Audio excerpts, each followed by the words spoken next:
Mental math कक्षा 10। मैं हूं हरी सर और आप सभी बच्चे देख रहे हैं आपका अपना YouTube channel math with Hari sir, special Hindi medium के बच्चों के लिए।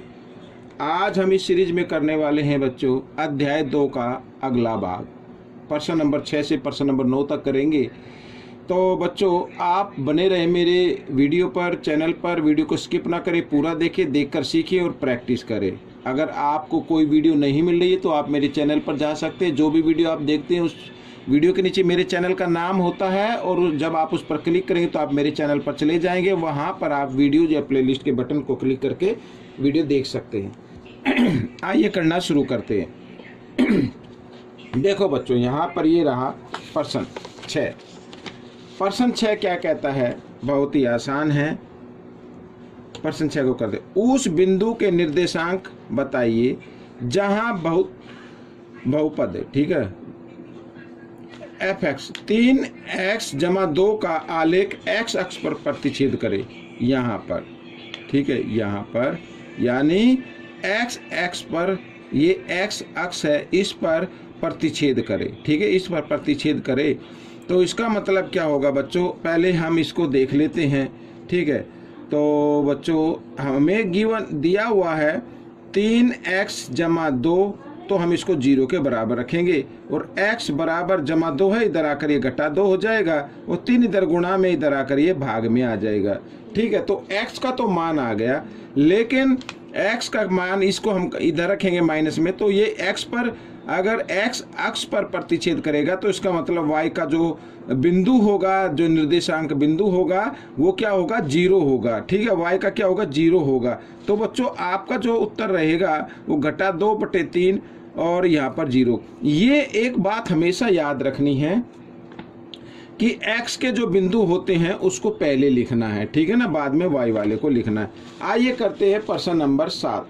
तो प्रश्न नंबर 7 क्या कहता है? देखो, a का यहाँ पर लिखा है, a का वह मान बताइए जिसके लिए बहुपद ax की 2 जमा bx जमा c और a बराबर नहीं 0 का आलेख ऊपर की ओर परवलय हो, ठीक है, ऊपर की ओर। अब मान लीजिए जैसे यहाँ पर हम एक ही आलेख बनाते हैं इस तरीके से, अगर ये ऊपर की ओर ऐसे परवलय होगा इस तरीके से, और ये कब संभव है, ये कब पॉसिबल है? बस इसका तो एक ही आपको बात याद रखनी है हमेशा कि अगर ये ऊपर की तरफ ये यहाँ पर क्या कर रहा है, खुल रहा है इसका मुंह, ठीक है, तो ऊपर की तरफ खुल रहा है, तो इसका एक ही मतलब है, यहाँ पर जो ये एक नंबर होगा ना, ये पॉजिटिव नंबर होगा। क्या होगा? पॉजिटिव नंबर होगा और 0 से क्या होगा? बड़ा होगा, ठीक है ना। ये आपको याद रखना है, ये तभी पॉसिबल है जैसा कि इसमें बताया गया है, ठीक है। a का वह मान बताइए, तो a का क्या मान होगा? a 0 से बड़ा होगा।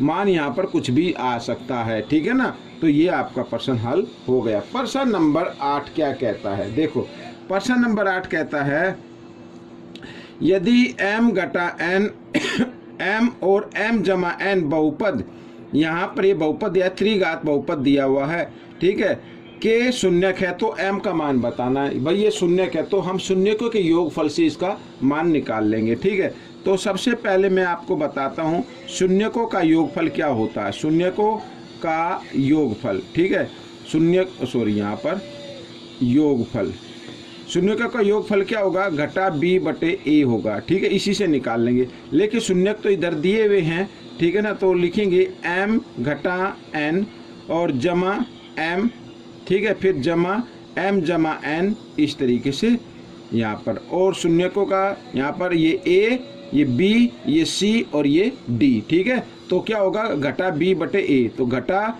b क्या है? घटा 6 है, तो घटा 6 को लिखेंगे इस तरीके से।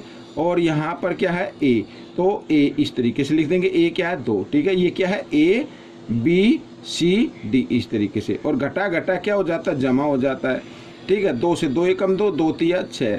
तो आइए इनको जमा कर लेते हैं। 1m 2m और 3m, 3m आ गए और यहाँ पर जमा n है, ये घटा नहीं, ये तो कट गए बच्चों। और यहाँ पर क्या आ गया? m आ गया, ठीक है ना। अब आगे कर लेते हैं। m का मान निकालना है ना, 3/3 इधर गुणा में, इधर आकर ये भाग में आ गया, 3 एकम 3, 3 एकम 3, तो m का मान कितना आ गया बच्चों? 1 आ गया, ठीक है। ये प्रश्न आपका हल हो गया है। प्रश्न नंबर 9 क्या कहता है, देखो प्रश्न नंबर 9 कहता है एक द्विघात बहुपद 3y की घात 2 जमा 1 और यहाँ पर घटा 3 वर्गमूल 3y के शून्यकों का योगफल और गुणनफल बताइए। ठीक है, तो आइए पहले हम इस बहुपद को अच्छे यानी एक जो तरीका होता है लिखने का उस तरीके से लिख लेते हैं। पहले घात वाले पद आते हैं, ठीक है ना, तो यहाँ पर ये आ गया तो घटा 3 और वर्गमूल 3y आएगा और पीछे जो आएगा वो अचर वाले पद आते हैं जिसके साथ x y नहीं लिखा होता, वो वाले पद सबसे लास्ट में आते हैं। तो पहले सबसे बड़ी घात आती है, उसके बाद छोटी घात आती है, फिर छोटी, और लास्ट में क्या आएगा, जो अचर पद होता है यानी जिसके साथ x y नहीं लिखा होता। तो ये हो गया। अब यहाँ पर पूछा शून्यकों का योग, ठीक है, शून्यकों का योग और गुणनफल बताना है। तो शून्यकों का योग यहाँ पर मैं लिख लेता हूँ, शून्यकों का योगफल लिख लेते हैं। ठीक है, योगफल क्या होगा बच्चों, क्या होता है, घटा b बटे a होता है। ठीक है ना, यही तो होता है घटा, तो b क्या है, यहाँ पर ये b बन गया तो घटा 3 वर्गमूल 3, इस तरीके से इसको ब्रैकेट में रख लीजिए। और a क्या है, a तो ये है a b c, इस तरीके से। ठीक है, तो a आ गया 3 यहाँ पर।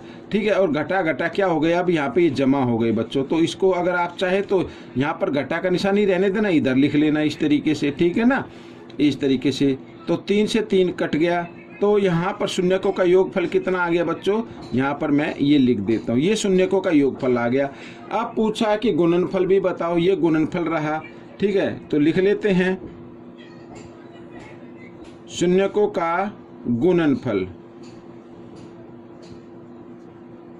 तो शून्यकों का गुणनफल क्या होता है बच्चों, c बटे a होता है। ठीक है, c क्या, c ये रहा a b c, ये c है तो 1 बटे a क्या है, 3 है। तो बच्चों ये आपका आंसर आ गया, ये योगफल आ गया और ये गुणनफल आ गया। ठीक है, तो ये वीडियो आपकी पूरी हो गई है बच्चों।